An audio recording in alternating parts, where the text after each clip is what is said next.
Hello, আসসালামু আলাইকুম viewers. আপনারা সবাই কেমন আছেন? আশা করি সবাই অনেক অনেক ভালো আছেন। আমিও আলহামদুলিল্লাহ ভালো আছি। আপনাদেরকে আজকে দেখাতে যাচ্ছি 3 রকমের ভাজা এবং পাঙ্গাস মাছের ঝালের রেসিপি। প্রথমে আমি কিছু পটল কেটে নিয়েছি। পটলগুলো ঘরে রেখে পেকে গিয়েছে ফ্রিজে রেখে, তো ভাবলাম ফেলে দিয়ে লাভ কি। আর বেগুন কেটে নিয়েছি আর কাঁকরোল কেটে নিয়েছি। সবগুলোকে আমি একসাথে সুন্দর করে কেটে ধুয়ে পানি ঝরিয়ে রেখেছিলাম। এখন এর মধ্যে দিয়ে দিচ্ছি হলুদ গুঁড়ো আর নুন। আমি সবগুলোকে একসাথে মাখিয়ে নেব, তারপর আলাদা আলাদা করে ভাজবো।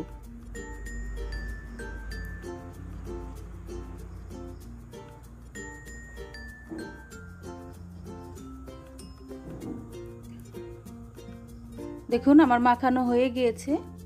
আমি প্রথমেই কাঁকরোলগুলোকে ভেজে নেব।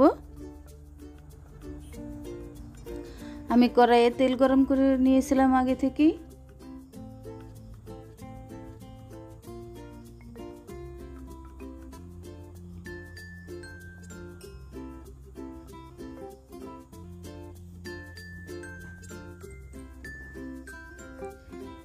আমার এক পাশ ভাজা হয়ে গিয়েছে, আমি উল্টিয়ে দিচ্ছি।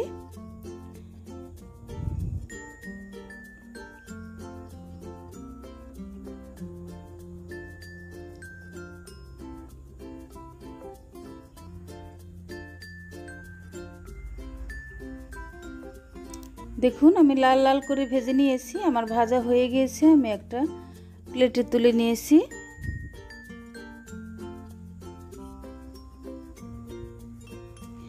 এখন আমি কাঁকরোল ভাজা হয়ে গেছে, এখন ভাজবো পটল।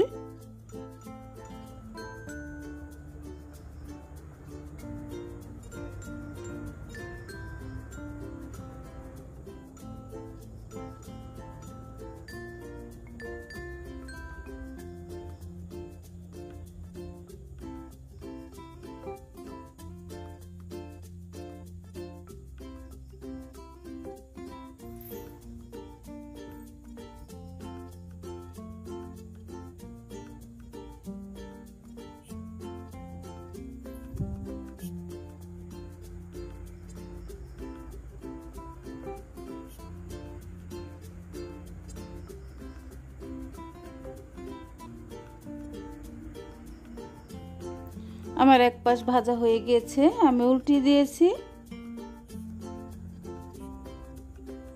আসলে অনেক দিন ধরেই মুখটা কেমন যেন লাগছিল, রুচি আসছিল না, কোনো কিছু খেতে ভাল লাগছিল না। তাই ভাবলাম কি করা যায়। পরিশেষে এই ভাজার আইটেমগুলো করলাম।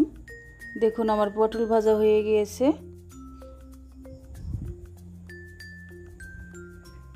আমি প্লেটে তুলে নিয়েছি। এখন বাকি আছে আমার বেগুন ভাজা। বেগুনগুলো আমি একইভাবে ভেজে নিচ্ছি।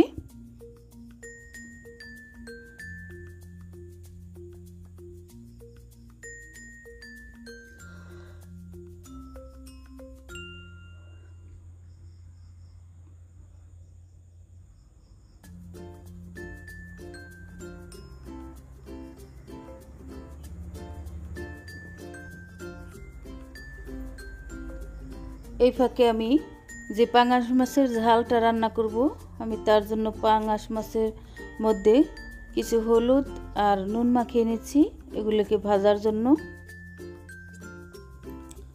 বন্ধুরা, আজকে আমার রেসিপিটা কেমন হয়েছে, আপনাদের কাছে কেমন লাগলো অবশ্যই কমেন্ট করে জানাবেন। আরও জানাবেন আপনাদের কী ধরনের ভিডিও লাগবে। আপনাদের কমেন্ট পড়তে আমার খুবই ভালো লাগে। আর আপনারা যদি কেউ নতুন বন্ধু হয়ে থাকেন, যে চ্যানেলটিকে আমার এই রেসিপিটা দেখছেন, তাহলে অবশ্যই সাবস্ক্রাইব করে বন্ধু হয়ে আমার পাশে থাকবেন। আর সেই সাথে বেল আইকনটি প্রেস করে দিবেন, যাতে আমার ভিডিওর নোটিফিকেশন সবার আগে আপনার কাছে পৌঁছায়। দেখুন আমার বেগুন ভাজাগুলো হয়ে গেছে। আজকে অনেক দিন পর এগুলো দিয়ে আমি অনেক তৃপ্তি করে ভাত খেয়েছি। আজকে প্রতিদিনকার চাইতে ভাত একটু বেশি লেগেছে। এখন আমি মাছগুলো ভেজে নেব।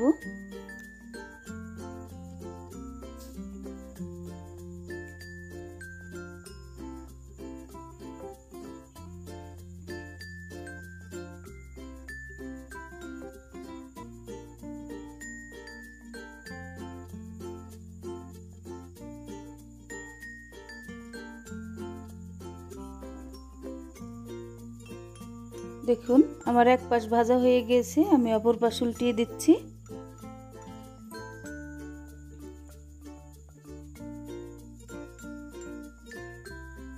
আজকে আমার সোনা বাবুটা অনেকগুলো ভাত খেয়েছে, বলতেছে আম্মু ওর আবার জ্বর হয়েছে তো মুখে কিছুই ভালো লাগতেছিল না।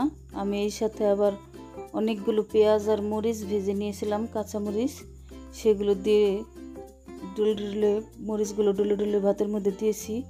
বলতেছে আম্মু অনেক টেস্টি লাগছে, ভাত খেতে আমার কাছে অনেক ভালো লাগছে আজকে। এই দেখুন আমি অনেকগুলো পেঁয়াজ নিয়েছি, পেঁয়াজ আর মরিচ ভেজে ওই ভাজার উপরে দিয়ে দিয়েছি, খেতে অনেক ভালো লেগেছে।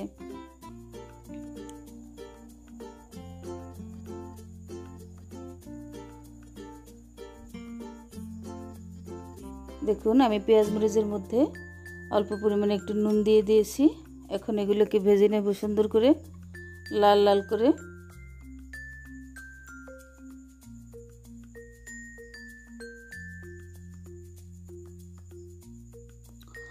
আমার পেঁয়াজ ভাজা হয়ে গেছে, আমি তুলে নিয়েছি প্লেটে।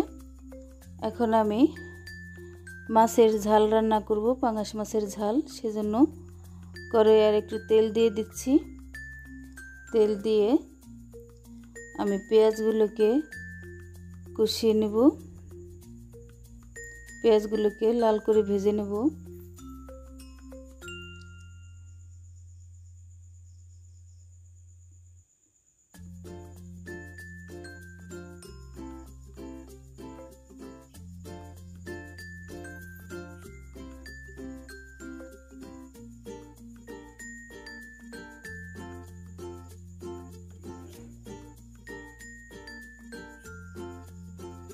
এখন আমি এর মধ্যে দিয়ে দিয়েছি, আমার পেঁয়াজ ভাজা হয়ে গেছে, আদা বাটা দিয়ে দিচ্ছি, রসুন বাটা,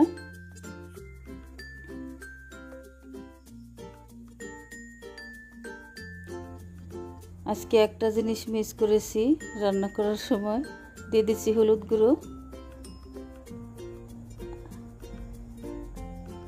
আমি দিয়ে দিচ্ছি মরিচের গুঁড়ো। আমি ভেবেছি জিরে বাটা যেহেতু দিইনি তাহলে জিরে গুঁড়ো দিয়ে দেব, কিন্তু সেটা দিতে ভুলে গিয়েছি। তবু টেস্টের কোনো হেরফের হয়নি। দিয়ে দিচ্ছি স্বাদ মতো নুন, দিয়ে দিচ্ছি অল্প পরিমাণে একটু পানি। এখন এটাকে সুন্দর করে কষিয়ে নেব।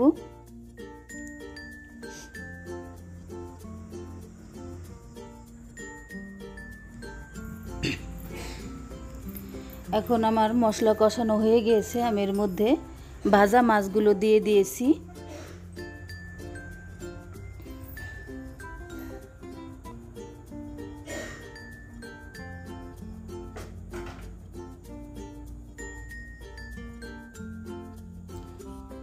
আমি আর একটু পানি দিয়ে দিলাম।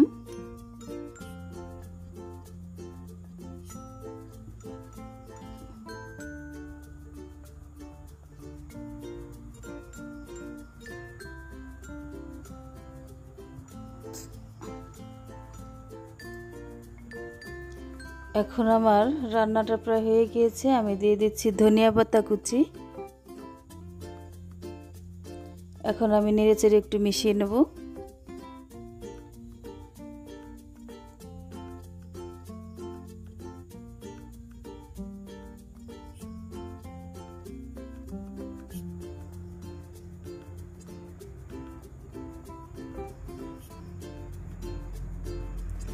যদিও আমি বেশি ঝাল খাই না, তারপরও আজকে সব রান্নাতেই একটু ঝাল ঝাল করেই রান্না করেছি। দেখুন আমার রান্নাটা প্রায় হয়ে গিয়েছে, অনেক সুন্দর স্মেল বেরিয়েছে। আমি এই যে বেগুন ভেজেছি, পটল আর কাঁকরোল আর পেঁয়াজ মরিচ ভাজা আর সাদা ভাত, আর এরই এক সাইডে দিয়ে দিচ্ছি আপনার পাঙাশ মাছের ঝাল। অনেক সুন্দর হয়েছে। তাহলে বন্ধুরা আজ এই পর্যন্তই। আপনারা সবাই ভালো থাকবেন, সুস্থ থাকবেন। পরবর্তী ভিডিও আমি নিয়ে হাজির হব আপনাদের মাঝে। আল্লাহ হাফেজ।